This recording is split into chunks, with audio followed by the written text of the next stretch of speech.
إن الحمد لله نحمده ونستعينه ونستهديه ونستغفره ونعوذ بالله من شرور أنفسنا ومن سيئات أعمالنا من يهده الله فلا مضل له ومن يضلله فلا هادي له أشهد أن لا إله إلا الله وحده لا شريك له وأشهد أن محمدًا عبده ورسوله يا أيها الذين آمنوا اتقوا الله وقولوا قولا سديدا يصلح لكم أعمالكم ويغفر لكم ذنوبكم ومن يطع الله ورسوله فقد فاز فوزا عظيما أما بعد الحمد لله الذي بنعمته تتم الصالحات ربنا آتنا من لدنك رحمة وهيئ لنا من أمرنا رشدا اللهم آت نفسي تقواها وزكيها وأنت خير من زكاها أنت وليها ومولاها أما بعد. Alhamdulillah, syukur pada Allah Azza wa Jal kerana dengan rahmat dan juga limpah kurnia yang Allah Ta'ala berikan dapat kita bersama pada malam ni menyambung perbahasan daripada 40 hadis aspirasi kejayaan Rasulullah sallallahu alaihi wasallam. Sambungan kita pada malam ni ialah hadis yang ke-16, muka surat yang ke-182, di bawah tajuk merendah diri dengan kejayaan. Jadi kita tengok matan hadis. Hadis yang diletakkan ialah hadis yang diriwayatkan daripada Anas bin Malik radhiyallahu anhu, dan hadis ini terdapat dalam Sahih Bukhari dalam Kitabur Riqaq, bab berkenaan dengan tawadhu', iaitu merendah diri. An Anas bin Malik radhiyallahu anhu qala kanat naqatun li Rasulillah sallallahu alaihi wasallam tusamma al-'adba wa kanat la tusbaqu faja'a a'rabiyyun 'ala qa'udin lahu fasabaqaha fashtadda dhalika 'ala al-muslimin wa qalu subiqatil 'adba faqala Rasulullah sallallahu alaihi wasallam inna haqqan 'ala Allah alla yarfa'a shay'an min ad-dunya illa wada'ahu.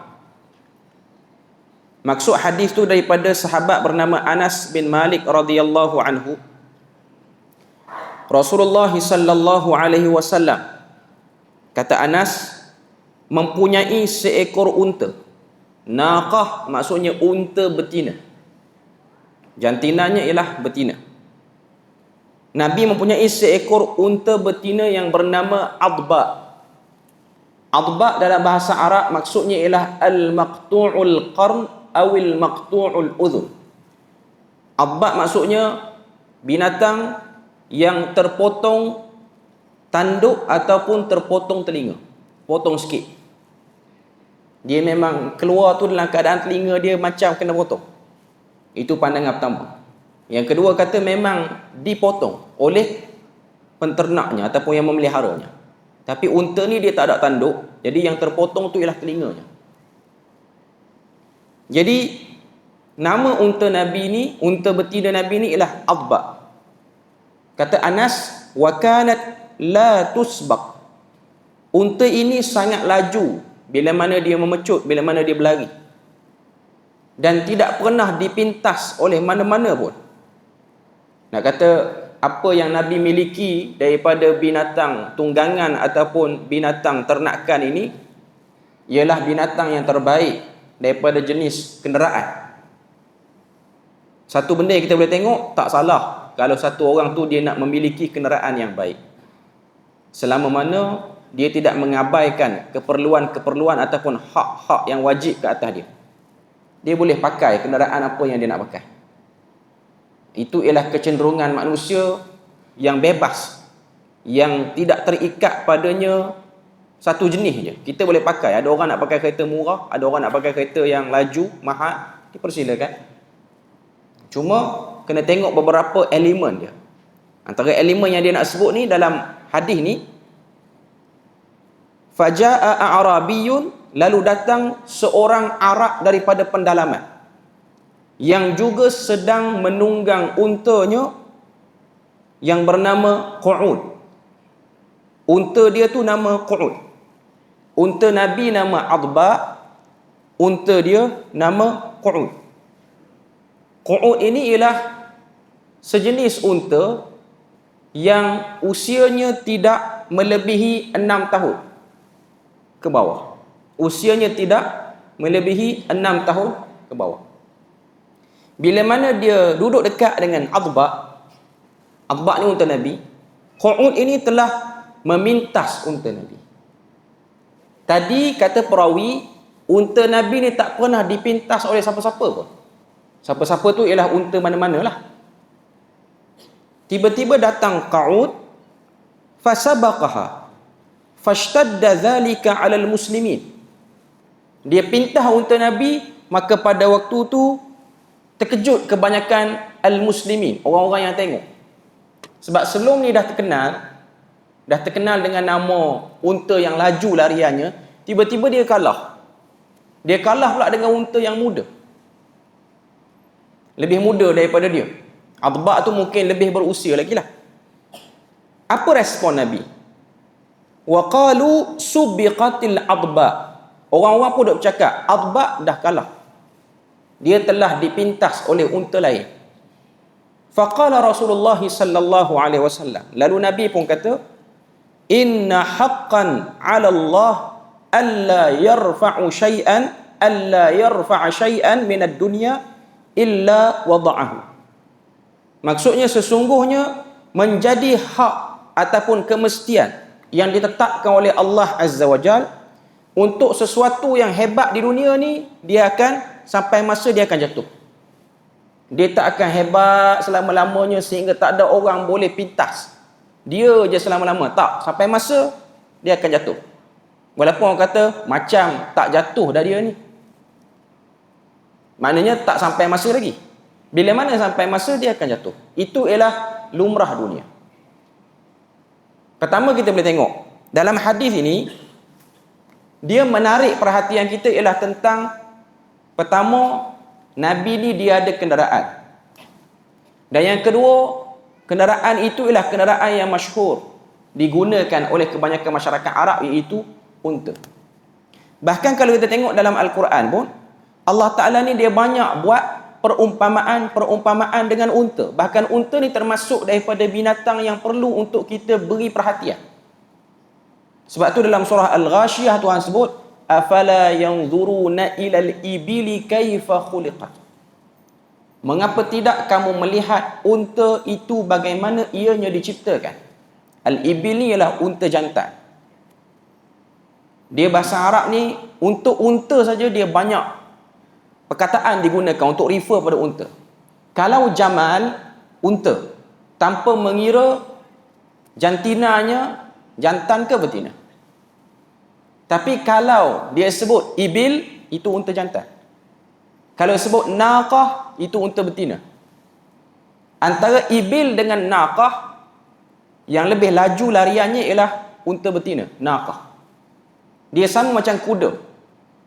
Kuda fars ataupun khail, menunjuk kepada keumumannya, ianya ialah kuda. Tapi bila sebut adi, ianya kuda perang. Tapi bila sebut adiyah, kuda perang daripada jantina betina. Contoh, wal adiyati dhabha, demi kuda perang betina yang bila mana dia berlari, dia mendenguskan nafas yang kuat dalam lariannya. Cuma bab unta ni banyak tempat dalam Quran sebut. Lebih kurang 3 tempat Allah Ta'ala sebut tentang unta. Yang pertama ialah surah Al-Ghashiyah, yang ni kita biasa dengar, afala yanzuruna ilal ibili kaifa khuliqat. Yang kedua ialah surah At-Takwir, bila mana Tuhan sebut wa idzal 'isharu 'uttilat. Dan apabila unta-unta yang berusia 10 bulan ianya terlepas. Isyar tu merujuk kepada 10, asyarah ataupun ashrut. Utilat terlepas, menjadi liar ataupun dia tidak lagi dipedulikan. Sebab bagi masyarakat Arab, unta yang pada usia itu ialah unta yang nilainya tinggi. Mana kalau orang beli untuk buat korban, harganya mahal. Kita pun maklum, unta ni memang mahal pun. Lebih mahal daripada lembu, lebih mahal daripada apa sajalah binatang ternak yang ada tempat kita. Sebab tu bila mana masuk Idul Adha, kita jarang dengar orang sembelih unta di Malaysia sebab kos dia mahal. Dan bila mana kita nak sembelih unta ni, memang kita kena keluarkan duit yang banyak. Dia boleh buat, tapi kita telah, orang kata apa, berkorban pada korban yang terbaik. Selain pada tu, dalam Al-Quran pun ada sebut tentang unta ni, iaitu dalam surah Mursalat. Bila mana Tuhan sebut, innaha tarmi bisyararin kal qasr ka'annahu jimalatun sufr. Itu 2 ayat. Tuhan kata api neraka, dia punya percikan bahan api neraka tu, api tu bila mana dia terpercik, percikan dia itu tarmi bisyararin kal qasr, seperti istana-istana yang hebat. Api, kita tengok api, bila mana keluar percikan api, percikan tu jatuh atas baju kita sikit dia macam debu. Tapi untuk api neraka, percikannya itu, kata Allah Ta'ala dalam surah Mursalat, seperti istana. Satu percikan. Istana ni besar mana tuan-tuan? Istana paling besar di dunia. Ada orang kata istana paling canggih, paling hebat di dunia ni lah istana yang ada di Brunei Darussalam, milik Sultan Hassan Al-Bolkiah. Tapi poin yang kita boleh faham, istana ni besar. Maknanya percikan api neraka yang satu tu, biasanya api ni dia akan percik banyak. Dia bukan percik satu, dia percik banyak. Lagi besar daripada saiz Masjid Alwi ni kalau jatuh. Kita ni duduk dalam masjid, tapi percikan ia lebih besar pada istana. Dan kata Allah Ta'ala, bila mana percikan itu jatuh, ianya menjadi seperti jimalatun sufr, himpunan unta-unta yang warna kuning. Maknanya unta yang warna dia sampai kepada warna matang dia tu, unta yang cantik ni untuk pameran, warna dia disebut dengan sufr. Sufr tu maksud dia kuning. Nak tunjuk pada kita bahawasanya ini perumpamaan-perumpamaan dalam Al-Quran tentang unta. Selain daripada dia memang binatang yang selalu duduk, ada dan wujud di tanah Arab, ianya juga ialah perumpamaan yang Allah Ta'ala gunakan untuk tarik perhatian. Cuma dalam hadis kita ni, nak sebutnya ialah unta Nabi tu hebat. Satu orang dia ada kenderaan. Ataupun kalau kita tengok pada zaman kita ni, apa saja yang kita miliki daripada benda dunia. Ada orang dia ada rumah yang hebat, dia ada kenderaan yang hebat, dia ada device, dia ada gadget-gadget yang hebat. Berdasarkan hadis Nabi kata, haqqan 'ala Allah, menjadi hak ketetapan Allah Ta'ala, benda-benda dunia ni dia akan ditandingi, dia akan dijatuhkan. Tuan-tuan boleh tengok apa saja benda atas dunia.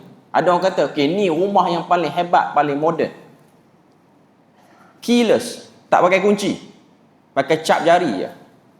Dia punya tombol pintu. Ada yang lebih moden lagi, voice command, pakai arahan suara. Kena demam hari tu tak boleh masuk rumah, sebab demam suara berubah. Duduk luar dia kena hujan.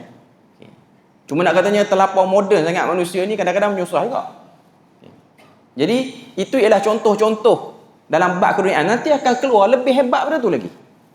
Dulu orang kata kereta-kereta yang hebat ni orang minat, kereta Merc ke apa ke, ada sebahagiannya dah jadi legenda, tak hebat dah. Dia akan keluar yang lebih hebat lagi. Sekarang orang kata kereta yang hebat ialah kereta yang tak menggunakan petrol, yang guna elektrik, EV ni. Banyak benda orang nak guna elektrik dah. Bahkan ada setengah-setengah negara ni cuba untuk avoid daripada kenderaan yang guna petrol. Dan kita akan tengok benda tu akan ditandingi juga satu masa nanti. Dia akan jatuh. Dia bukan benda yang kekal. Jadi nak sebut kepada kita, dalam bab kejayaan yang nak diisyaratkan oleh penulis ataupun penyusun buku ni, dalam bab kejayaan, kejayaan dunia dia pasti akan ditandingi oleh mana-mana orang. Tapi kejayaan akhirat dia tidak akan ditandingi. Satu orang tu bila mana dia berjaya pada akhiratnya, kejayaan dia itu adalah kejayaan yang bersifat muntaha lil abad, terakhir dan kekal abadi. Sebab tu dulu orang pernah cerita, satu orang pelajar ataupun orang-orang yang cerdik ni ialah orang yang bila mana ambil peperiksaan SPM. Sekarang orang duk exam SPM ni. Ada yang pernah di negara kita ni 24 A1, zaman A1, A2.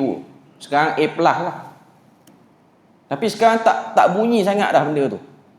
Mana dapat 9 ke 10 ke 11. Kalau dulu dia berlumba nak ambil mata pelajaran banyak, 24, 30, tak tahu dia study macam mana.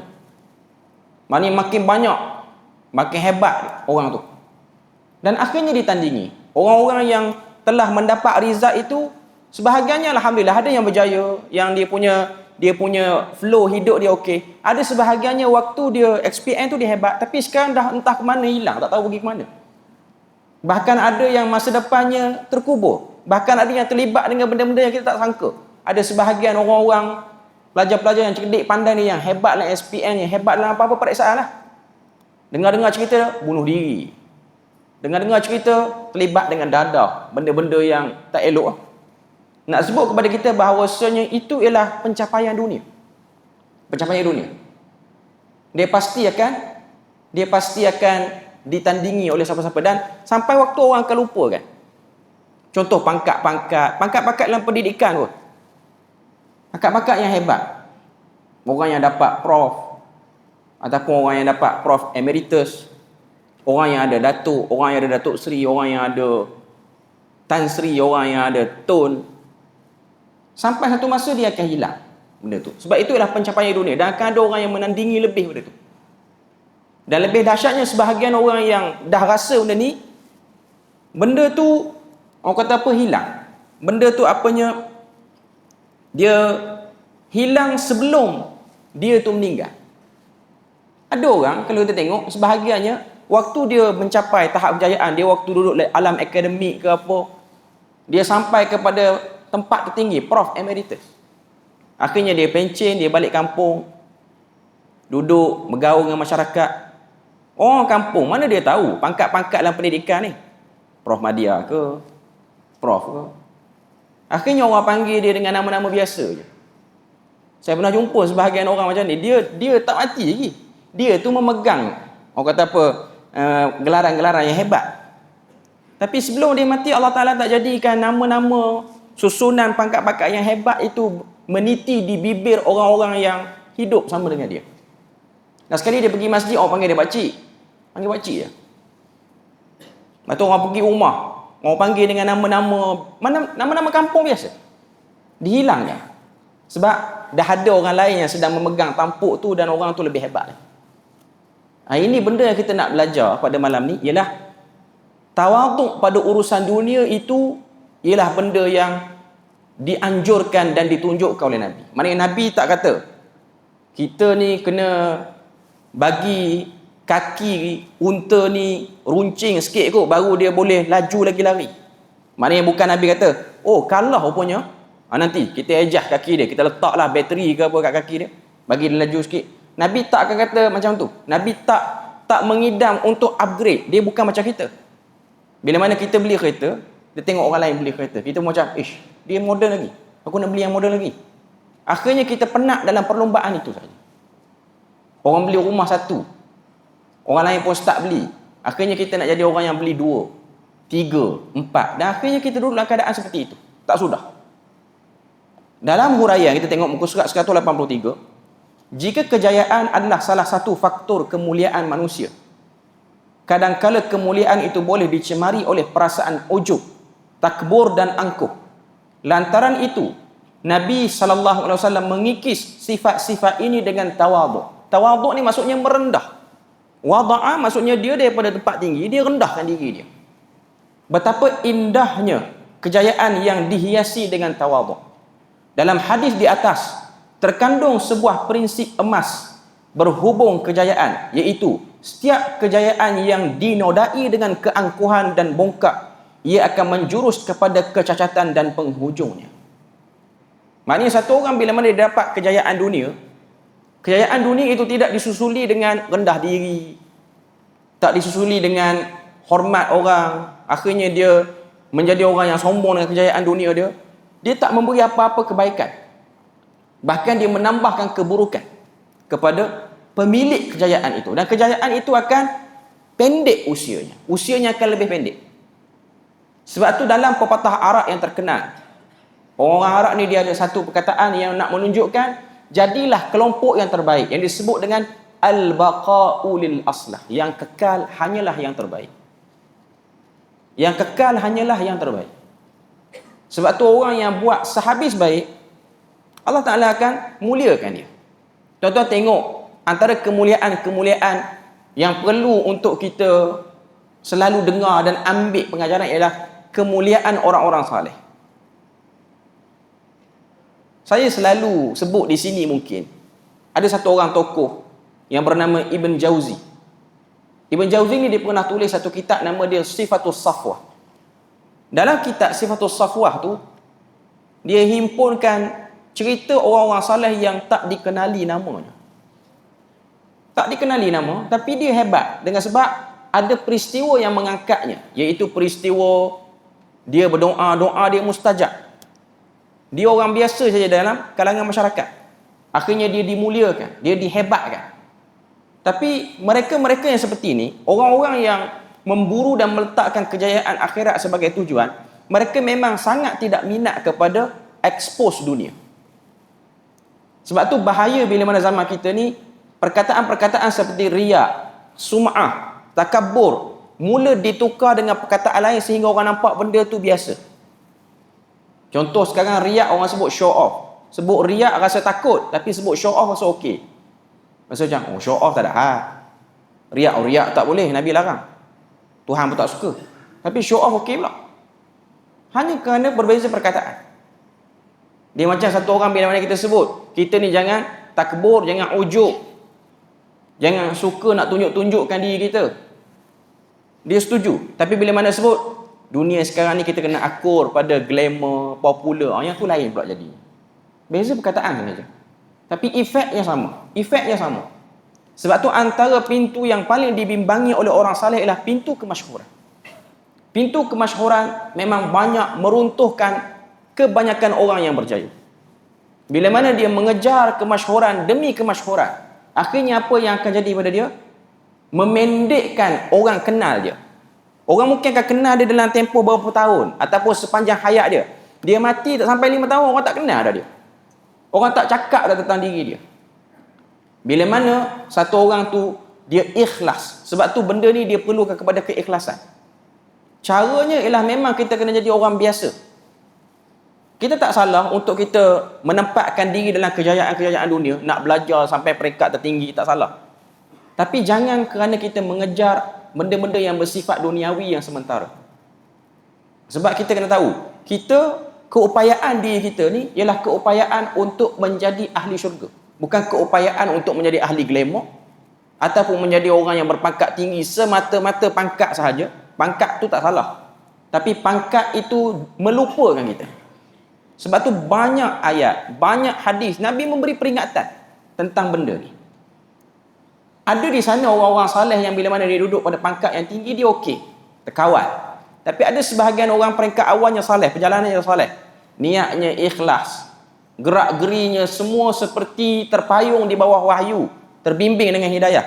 Tapi bila mana dia pergi ke satu pintu saja, iaitu pintu glamour, pintu kemasyhuran ini, akhirnya dia rosak sedikit demi sedikit, dan akhirnya dia lari daripada track. Jadi benda ni penting, pesanan untuk saya sendiri dan juga pesanan untuk kita semua. Terutamanya orang-orang muda yang kadang-kadang dia tertipu dengan keglamoran satu-satu orang. Sebab tu sekarang antara benda yang membimbangkan, bila mana kebanyakan anak-anak sekolah ni dia punya cita-cita ialah nak jadi influencer. Sebab apa? Melihat kepada gaji, income. Kerja tak berat tapi gajinya banyak. Sememangnya dalam hidup kita ni, kalau boleh, ramai orang bercita-cita untuk dia dapat gaji yang banyak dengan kerja yang tak beri tekanan pada otak dia. Tapi lumrah dunia sekarang, kerja yang nak gaji mahal memerlukan kepada ketegangan otak tu. Kena fikir banyak, tanggungjawab banyak, dan menyebabkan sebahagian daripada orang yang dekat dengan kita pun terabai kerana kita terpaksa cover banyak benda di situ.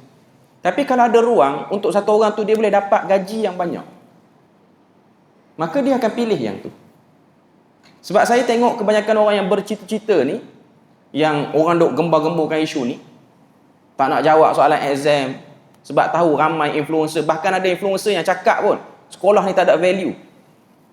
Dari satu segi mungkin ada kebenarannya, tapi bila mana perkataan tu terlalu umum, dia kadang-kadang memberi gambaran yang negatif sehingga orang nampak sekolah ni tak ada apa kebaikan. Sekolah tu ada kebaikan, tapi kadang-kadang sistem yang mencengkam tu menyebabkan apa yang dia perlu belajar tertangguh. Saya ingat dulu di Jordan ni, antara benda yang diperjuangkan oleh orang kata apa, persatuan pelajar ni ialah subjek-subjek yang tak ada kaitan dengan pelajar fakulti syariah untuk digugurkan. Sebab kami di Jordan ni, universiti-universiti yang banyak ni, dia ada setengah universiti ni dia wajibkan semua pelajar, tak kira lah pelajar tu orang Jordan sendiri ataupun orang luar, kena ambil subjek tu. Antaranya subjek tarbiyah wataniyah ataupun ulum askari. Ulum askari ni apa dia? Belajar bab ketenteraan negara tu. Belajar. Ada sebahagian orang rasa macam, buat apa nak belajar ketenteraan negara tu? Kita bukan nak duduk situ pun. Tak penting. Ataupun dia suruh kita ambil subjek-subjek yang memang kita nampak itu ialah politik untuk suruh kita bayar duit pada dia dan akhirnya dia dapat keuntungan atas subjek itu. Bayar yuran, orang pun dapat keuntungan. Contoh antara subjek yang kita orang masa macam tertipu betul lah belajar, ialah subjek dalam bahasa Arab dia panggil hasud. Hasud ni maksudnya komputer. Belajar syariah, usuluddin, fiqh wa usuluhu, tiba-tiba kena ambil 2 subjek komputer. Komputer tu Microsoft 98. Tuan-tuan boleh bayang? Di tahun 2012. Tuan-tuan nak tengok mouse yang ada bola kat dalam tu, ada. Dia wujud lagi di Jordan tu. Jadi kita orang rasa macam, dah lah belajar bahasa Arab, dia macam tak berkembang. Nak buang tak boleh. Sebab universiti pun dia ada mainan dia di belakang. Jangan buang. Kalau kita buang yang ni, kurang lah income kita. Jadi orang-orang international ni, kita wajibkan yang ni. Jadi nak katanya ada kadang-kadang sistem pendidikan ni yang ada unsur itu. Unsur tu kadang-kadang mengurangkan nilai pendidikan. Sebab satu orang dia nak belajar untuk takhasusnya, pengkhususan. Dia bukan nak belajar untuk benda-benda yang dia rasa tak perlu belajar. Sebab dia datang dengan niat nak belajar agama, bukan niat nak jadi electrical engineering ke, bukan dia nak yang tu. Dah pergi ke tempat macam tu. Jadi nak sebutnya ialah mungkin ada betulnya bila mana orang kata pendidikan ada problem pada pemilihan subjek itu mungkin, tapi nak kata sekolah tak ada nilai ni something juga. Tak benar lah. Kataan tu rasanya agak keterlaluan. Cuma saya nak sebutnya kesannya, efeknya, sebab anak-anak yang tengok ni, anak sekolah rendah, sekolah menengah yang tengok benda ni berlega dalam TikTok apa semua ni. Jadi mereka pun memasang niat. Sekarang ni kan musim exam akhir tahun, walaupun awal tahun tapi dia panggil exam akhir tahun lah. Apa tu exam SPM. Ada sebahagian orang dia rasa macam benda tu tak penting, akhirnya dia tak jawab, dia tak jadi orang yang tekun dah. Dia pun buat lebih kurang. Sebab dia rasa tengok influencer ni, tak ada apa sijil pun, hidup mewah, apa yang dia nak dia dapat. Sebab pandangannya ialah ukuran pada material. Sebab tu benda tu sangat bahaya. Dia bukan sebenarnya nakkan glamour tu, dia nak kepada bayaran bila mana duduk dalam industri tu. Sebab manusia sekarang dia desperate kepada sara hidup. Manusia sekarang ni dia rasa sikit, apa yang dia dapat tu sikit. Sebab mungkin kerana kesibukan mencari dunia sehingga kurang keberkatan pada penghasilan. Sepatutnya benda tu cukup, tapi dia jadi tak cukup. Dia jadi kurang susut nilai berkat dia. Nilai tu tak susut, tapi nilai berkat tu susut. Dan akhirnya dia rasa desperate sebab dia tak berdamai dengan Tuhan. Ni saya nak bagi contoh gambaran. Tak berdamai dengan Tuhan. Salat pun kalut-kalut sebab nak masuk pejabat awal, nak pergi sekolah awal. Akhirnya dalam duk salat tu, duk tertukar lagu negaraku dengan Al-Fatihah. Sebab tahu hari tu ialah perhimpunan. Dan akhirnya salat tu telah dilaksanakan dalam keadaan berbelah bahagi. Nak orang kata apa, appreciate Tuhan pun nak buat, tapi nak juga appreciate manusia ni dalam masa yang sama. Dan akhirnya kita jadi rugi. Kita dah penat badan, kita tak dapat daripada bahagian akhirat yang baik, bahagian dunia pun kita tak dapat daripada bahagian yang baik. Jadi itu benda yang saya nak sebutkan. Sebab tu kita tengok bila mana satu orang dia dapat tawaran, okay, kerja ni gaji dia mahal, dia akan ambil yang tu. Sebab tu ada satu hantaran daripada page mana bawah ni lah. Satu orang pensyarah universiti di Malaysia ni berhenti kerja, pergi ke Singapura, kerja sebagai cleaner. Gaji dia cleaner berbanding gaji dia pensyarah di Malaysia. Gaji cleaner tu 2 kali ganda gaji pensyarah dia di Malaysia. Cleaner di Singapura. KPI rendah, cuci lantai je. Yang ni dengan scopusnya, dengan artikelnya, dengan examnya, apa semua pecah kepala apa semua. Balik rumah bergaduh dengan bini, lempang anak lagi. Yang ni just cleaner saja. Balik rumah ringan badan. Kerja yang tu. Bahkan sebahagian orang yang kerja di border ni, biasanya orang-orang di Johor ni yang kerja di border, dia orang dah simpan target. Saya nak kerja sampai umur 40 je, sebab saya dah jimat kos. Saya kerja Malaysia, dia punya tempoh perkhidmatan tu 20 tahun. Tapi saya kerja di Singapura, dia punya kos yang saya nak dalam hidup, saya nak RM1 juta contoh, 2 juta saya nak. Saya boleh ambil dalam masa kurang 20 tahun. Jadi saya kerja sini, nanti umur 40 saya berhenti. Cukup duit tu saya invest lain. Saya nak relax. Saya nak katanya suasana sekarang dia macam tu. Ada peluang dia orang akan pergi. Sebab tu sanggup bersesak-sesak. Sebab tu sanggup pukul 3 pagi. Keluar rumah pukul 3 pagi, balik pukul 12. Berapa jam dia ada kat rumah. Tapi tak apa. Sebab duk aim, rasa macam umur panjang. Dia ada perasaan rasa umur panjang. Itu tak apa. Saya kerja ni 2 tahun. Tak sampai 2 bulan kena stroke, mati. Mati terkulai je. Cuma nak katanya, sebahagian orang bila mana dia punya indikator kehidupan tu terlalu pendek ataupun terlalu surface sangat, dia akan jadi macam tu. Sebab tu Nabi mengajar kepada kita bersyukur, tapi bukan mengajar kepada kita supaya jadi kita ni lembab, malah maju apa semua, bukan. Cuma nak sebutnya bila mana kita telah terpaksa menggadaikan akhirat, okey, kita kena stop. Ini ialah melampau. Nak sebutnya yang tu. Bila mana kita kerja, akhirnya kita kejar dunia tu lipat kali ganda, dan kita tak tahu kita bila boleh beri ruang pada akhirat. Yang tu kita kena hati-hati. Jadi sebab itulah Nabi sebut hadis ni, tujuannya lah untuk menenangkan para sahabat. Sebab sahabat ni terkejut. Sahabat ni tengok kiri kanan. Macam mana unta yang orang duk cerita kata unta ni laju, tiba-tiba pada hari ni dia dipintas oleh unta yang lagi muda. Sebab tu Nabi kata, sebab urusan dunia itu pasti akan ada pemintasnya. Pasti akan ada orang yang akan datang kemudian daripada kita ni yang membuat pencapaian lebih hebat daripada kita. Ini ialah benda-benda yang kita kena sedar dalam hidup. Kalau kita sekarang berada pada tempat kita sekarang, kita rasa macam jarang-jarang je orang boleh sampai pada tempat saya ni. Nanti dulu. Mungkin dalam 5-6 tahun nanti kita akan tengok ada orang yang akan capai tempat kita tu dengan umur yang lebih muda. Dulu kita tengok di Indonesia, taklah dulu, dalam sekitar setahun 2 ni lah, bila mana dia orang buat program di universiti dia orang mendapat S3 pada usia sebelum 30-an. S3 ni PhD. Sebab dia orang tak panggil macam kita, master PhD, dia orang panggil sarjana 1, sarjana 2, sarjana 3.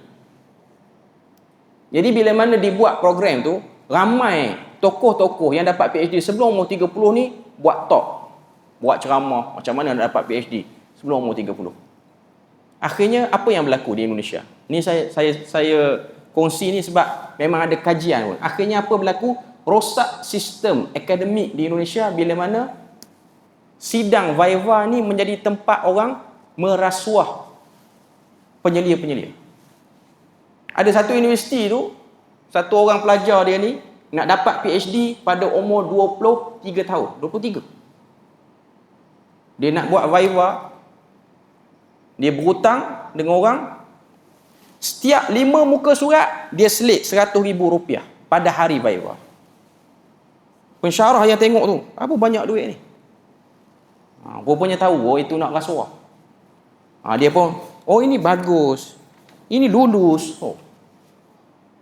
Akhirnya ada cara lain kata, yang macam ni kalau kita buat cepat kaya kita ni, kita pun nak berhenti pada universiti ni. Akhirnya dia orang pun kalau ada orang nak bayar, cukup 5 orang je. Kita boleh pendekkan perkhidmatan kita dengan akademik. Sampai tahap tu manusia dia akan rosak. Dia akan rosak. Kerana dia mula mengejar kepada dinar dan dirham, seperti mana yang Nabi sebut. Akhirnya memang tak pelik kalau ada orang kata dunia pendidikan akan jadi rosak. Kalau ada benda macam ni. Pendidikan tu hakikatnya lah benda yang ada dalam agama. Sebab tu Nabi sebut innamal ilmu bitta'allum. Ilmu itu dengan belajar. Ilmu itu dengan belajar. Tapi ilmu itu ianya perlukan kepada keikhlasan. Sebab tu kita tak dapat juga untuk memandang remeh kepada orang yang belajar pada aliran tradisional ni. Contoh orang-orang yang belajar di pondok apa semua ni, mereka ada cara tersendiri untuk mengangkat ilmu.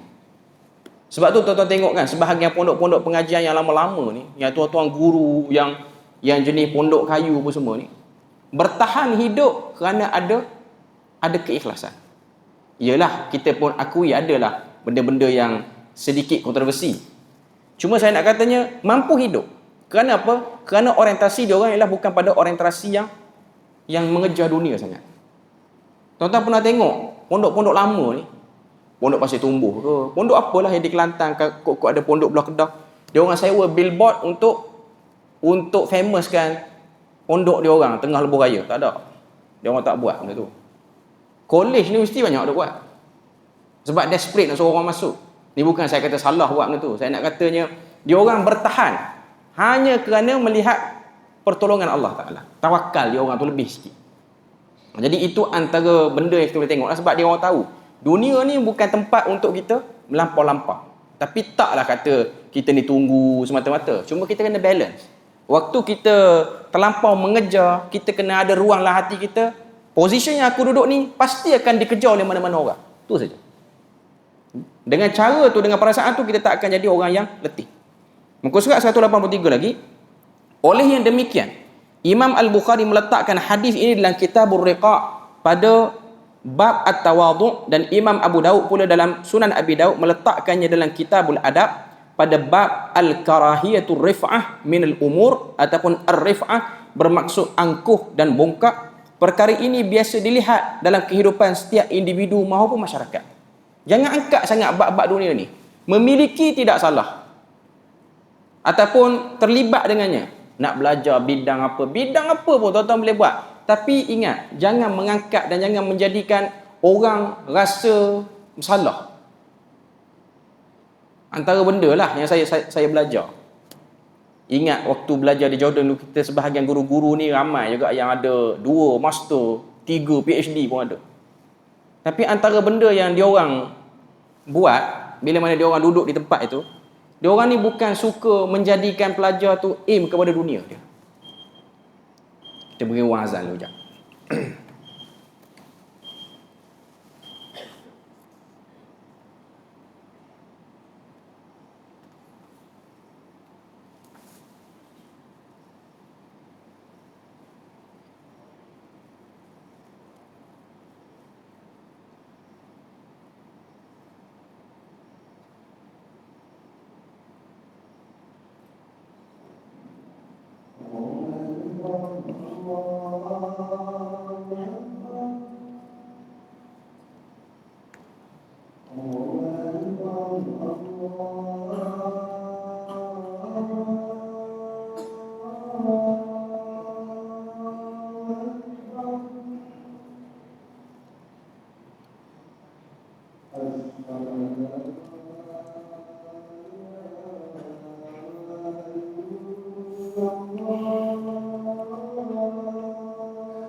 Okey. Saya nak sebut sikit tadi, bila mana duk teringat waktu belajar dulu, bila mana kita tengok sebahagian pensyarah-pensyarah yang ada double degree, double master. Antara benda yang saya seronok dengan suasana di sana yang tak ada di Malaysia ni, bila mana mereka-mereka ni wujud di masjid-masjid waktu salat jemaah, mereka kena wujud. Yang ada 2-3 master, dan waktu kita duduk sebelah dia tu, dia macam appreciate dan encourage kita untuk meneruskan dengan kebiasaan. Kalau kamu balik Malaysia pun buatlah macam ni, datang masjid selalu. Dia bukan macam satu orang yang dia tengok kita ni tahun berapa, tahun 4 dia, nanti balik Malaysia terus buat master, nanti balik terus buat master, lepas tu terus PhD. Saya tak kata benda tu salah, cuma dia bukan aim yang tu. Dia macam dia nak supaya kita kekal dalam keadaan macam ni. Kejarlah apa yang kamu nak kejar pun, tapi kekallah kamu dalam keadaan macam ni. Saya sampai hari ni masih lagi ingat, dia ni kata apa, Naib Rais. Naib Rais ni timbalan rektor lah kot kalau tempat kita. Dr. Ali Sumairan, Al-Ustaz Ad-Dr. Ali Sumairan. Hidup lagi sampai sekarang, tapi sekarang tak jadi naib, dah pencen lah kot. Okay. Setiap subuh di masjid tempat rumah saya boleh, setiap subuh dia pasti ada. Dia ni ada 3 PhD. PhD dalam bidang hadis, PhD dalam bidang tafsir, satu lagi dalam bidang akidah. 3 PhD. Daripada Sudan, daripada Saudi dan juga daripada Jordan ni. Tapi dia selalu ada di saf pertama. Saya duduk dengan dia semua. Saya mula-mula macam tak percaya. Ni bukan Naib Rais. Saya duduk tengok. Buka laman web universiti tengok. Betul, memang muka dia. Duduk sebelah, memang betul muka dia. Sebab kita macam Malaysia ni kan payah jumpa orang pakat tinggi duduk masjid. Bukan kata tak ada, tapi tak ramai. Tapi dia orang ni ada, ramai. Dan dia tak datang dengan cara yang orang berkerumun, tak. Dia datang dengan gaya biasa. Lepas tu tegur dia, betul. Rupanya dia lah Naib Rais. Lepas tu dia sebut tentang kebanyakan orang Malaysia suka datang masjid apa semua. Inilah yang sepatutnya orang belajar syariah buat benda macam ni. Dia nak yang tu. Cuma saya ingat satu benda, sebab saya nak balik tu saya tanya dia, apa Prof nak nasihat kepada saya? Dia kata lazimilah kamu Al-Quran dan lazimilah kamu masjid. Benda tu yang disebut. Dia kata nanti kalau aku ni 3 PhD hang kena 4. Dia tak kata yang tu. Dia kata lazimilah kamu masjid dan lazimilah kamu Al-Quran. Sebab dia pernah dengar saya jadi imam. Saya tak katalah bacaan saya okey, cuma dia kata kalau kamu kekal Al-Quran itu lebih baik. Hadza ahsan lakum. Itu lebih baik pada kamu. Cuma nak katanya dia encourage kita pada kejayaan yang lebih utama lagi di situ. Tapi nak duduk di bidang mana, dipersilakan. Dia tak jadikan kita rasa macam kecil, kita rasa macam stres. Sebab kita dah habis duit banyak ni, termasuk kena tipu lagi dengan arak dia, dah habis duit banyak ni. Dia tak kata nanti pastikan kena tipu lagi di universiti lain. Tak. Tapi dia sebut benda yang sama.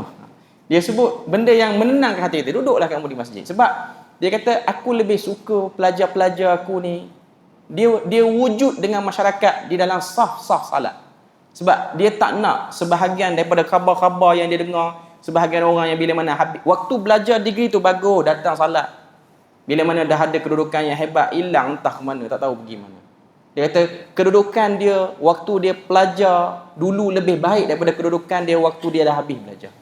Sebab tu tuan-tuan sendiri, ni pun saya nak sebut sikit lah, tuan-tuan sendiri, kalau ada anak-anak yang belajar tak berapa pencapaian dia tinggi, tapi dia sentiasa ada di masjid, itu ialah harta yang paling terbaik yang kita ada. Berbanding sebahagian anak-anak yang dah mencapai kedudukan tinggi, dia hilang entah ke mana. Dengan ibadah pun kita tengok jarang-jarang, baca Quran pun jarang-jarang. Walaupun pada kedudukan yang tinggi. Dulu bukan main kita suruh dia pergi belajar mengaji, rumah tok-tok guru apa semua sampai dia habis khatam Quran. Sekarang kita tak tahu dia dengan Quran macam mana. Berbanding anak-anak yang kita tengok, dia pergi masjid, kita nampak dia buka Quran, dia baca. Walaupun kita rasa macam Hang ni bila nak ikut abang, hang ikut abang hang bagi duit. Tak ada RM1 pun aku tak nak rasa dah hang. Tapi kita merasa keberkatan ibadahnya. Keberkatan ibadah dia besar. Saya nak sebut yang tu lebih penting. Kalau kita ada yang lagi hebat, iaitu kita ada anak yang melazimi masjid dan anak yang juga hebat dalam dunia, itu lagi bagus. Cuma kalau tuan-tuan ada anak-anak yang tak hebat tapi dia jarang datang dengan package dapat dua-dua. Dia mesti salah satu. Dia tak akan dapat dua-dua. Dia akan dapat salah satu. Tapi kalau ada yang tu lebih baik. Walaupun dia tak dapat banggakan kita dengan naik Dewan Convocation, dia nak sarungkan jubah convocation, tapi dia telah membanggakan kita kerana melepaskan kaki kita setapak jauh daripada neraka. Melepaskan kaki kita.